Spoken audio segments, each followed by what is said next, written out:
ओम शांति। आज की मुरली का सार। मीठे बच्चे, तुम्हें अभी नाम रूप की बीमारी से बचना है, उल्टा खाता नहीं बनाना है, एक बाप की याद में रहना है। प्रश्न है, भाग्यवान बच्चे किस मुख्य पुरुषार्थ से अपना भाग्य बना देते हैं? उत्तर है, भाग्यवान बच्चे सबको सुख देने का पुरुषार्थ करते हैं। मनसा वाचा कर्मणा कोई को भी दुख नहीं देते हैं। शीतल होकर चलते हैं तो भाग्य बनता जाता है। तुम्हारी यह स्टूडेंट लाइफ है।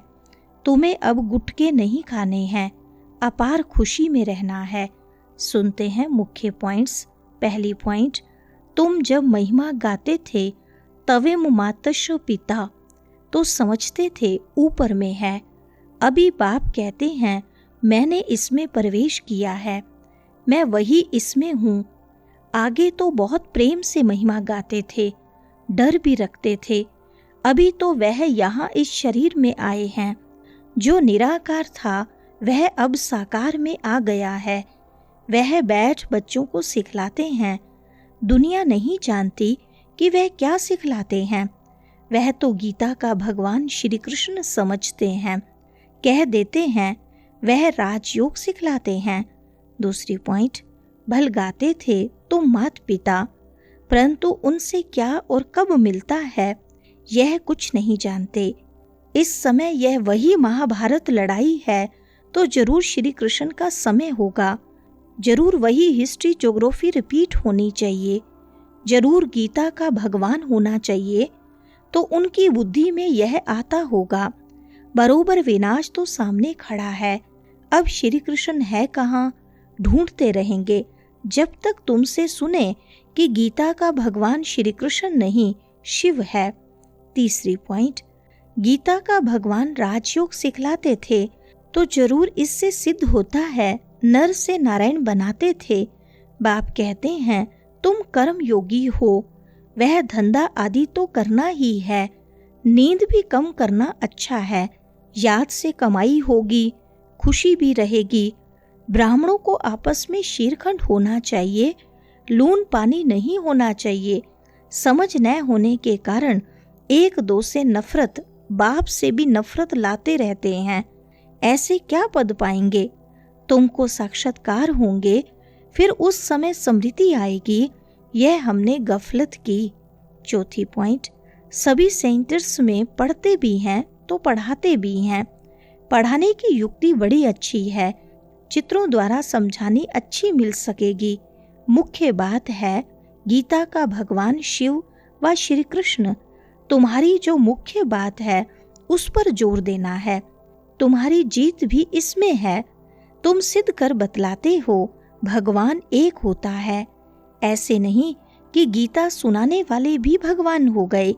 पांचवी पॉइंट, बाबा समझाते हैं बच्चों पर माया का वार होता रहता है। अभी तक कर्मातीत अवस्था को कोई ने पाया नहीं है।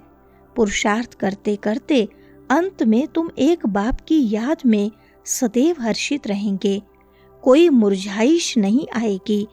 अभी तो सिर पर पापों का बोझा बहुत है, वह याद से ही उतरेगा। बाप ने पुरुषार्थ की युक्तियां बतलाई हैं। याद से ही पाप करते हैं। बहुत बुद्धू हैं जो याद में न रहने कारण फिर नाम रूप आदि में फंस पड़ते हैं। हर्षित मुख हो, किसको ज्ञान समझाएं वह भी मुश्किल है। छठा पॉइंट, मनुष्य तो एक भी नहीं जिसको रचता बाप का परिचय हो। मनुष्य होकर और बाप को न जाने तो जानवर से भी बदतर हुआ। गीता में श्री कृष्ण का नाम डाल दिया है तो बाप को याद कैसे करें? यही बड़ी भूल है जो तुमको समझानी है। गीता का भगवान शिव बाबा है, वही वर्षा देते हैं। मुक्ति जीवन मुक्ति दाता वह है, और धर्म वालों की बुद्धि में बैठता नहीं। वह तो हिसाब किताब चुकतू कर वापिस चले जाएंगे। पिछाड़ी में थोड़ा परिचय मिला फिर भी जाएंगे अपने धर्म में। सातवीं पॉइंट, बाप को याद नहीं करेंगे तो जरूर मुरझाएंगे। ये है ही मुर्दों की दुनिया। सभी मरे पड़े हैं। यह शरीर तो पुराना तमो प्रधान है, पिछाड़ी तक कुछ न कुछ होता रहेगा। जब तक बाप की याद में रहे, कर्मातीत अवस्था को पाएं, तब तक माया हिलाती रहेगी, किसको भी छोड़ेगी नहीं। जांच करते रहना चाहिए कि माया कैसे धक्का खिलाती है। भगवान हमको पढ़ाते हैं, यह भूलना क्यों चाहिए। आत्मा कहती है हमारा प्राणों से प्यारा वह बाप ही है, ऐसे बाप को फिर तुम भूलते क्यों हो। 8वां पॉइंट, प्रदर्शनी मेले में तुम बहुतों को दान कर सकते हो, आप पे ही शौक से भागना चाहिए। अभी तो बाबा को उमंग दिलाना पड़ता है, जाकर समझाओ, उसमें भी अच्छा समझा हुआ चाहिए। तुम्हारी योग की तलवार बड़ी तीखी चाहिए। तलवारें भी अनेक प्रकार की होती हैं ना। सर्विस का उल्लास चाहिए, बहुतों का जाकर कल्याण करें। बाबा को याद करने की ऐसी प्रैक्टिस हो जाए जो पिछाड़ी में सिवाय बाप के और कोई याद न पड़े, तब ही तुम राजाई पद पाएंगे। 9वां पॉइंट, स्वर्ग में यह बीमारी नाम रूप की होती नहीं, वहां तो मोह जीत कुटुंब होता है।